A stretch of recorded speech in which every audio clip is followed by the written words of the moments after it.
Rishabh Shetty Kantara cinema ఎంత పెద్ద hit అయిందో తెలుసు కదా. అయితే ఇప్పుడు కాంతారా చాప్టర్ 1 అని ప్రీక్వెల్ తీస్తున్న సంగతి కూడా తెలిసిందే. హీరోగా రిషబ్ శెట్టి కీలక పాత్రలో నటిస్తుండగా ఈ సినిమా మీద విపరీతమైన అంచనాలున్నాయి. భారీ బడ్జెట్తో చారిత్రక నేపథ్యంలో తెరకెక్కుతున్న ఈ చిత్రం ప్రస్తుతం సికామణి జిల్లా అగుంబే ప్రాంతంలో షూటింగ్ జరుపుకుంటుంది. కానీ ఆ సినిమాకి ఇన్ని అడ్డంకులు కావు, చాలా కష్టాలు వచ్చి పడుతున్నాయి. లేటెస్ట్గా మళ్ళీ ఈ చిత్రానికి సంబంధించి ఓ విషాదకరమైన ఘటన చోటు చేసుకుంది. తాజా సమాచారం ప్రకారం ఈ మూవీ షూటింగ్ యూనిట్లో భాగంగా ఉన్న ఓ మిమిక్రీ ఆర్టిస్ట్ విజు హఠాత్తుగా మరణించాడు. ఆయన కేరళకు చెందినవాడు. షూటింగ్ కోసం అగుంబేలో యూనిట్తో కలిసి ఉంటున్నాడు. బుధవారం రాత్రి ఛాతీ నొప్పితో ఆసుపత్రికి తరలించగా అప్పటికే మరణించినట్లు వైద్యులు ధృవీకరించారు. ఇది ఈ మూవీ యూనిట్లో చోటు చేసుకున్న రెండవ అనర్థం కావడం గమనార్హం.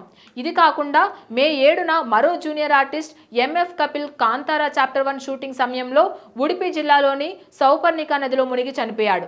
ఇలా వరుసగా యూనిట్ సభ్యుల మృతి జరగడం సినిమాపై ఒక నెగిటివ్ వైబ్రేషన్ ఏర్పడేలా చేస్తోంది. ఇకపోతే హోంబలే ఫిలిమ్స్ నుంచి ఈ ఘటనలపై ఇంకా ఎలాంటి అధికారిక ప్రకటన రాలేదు.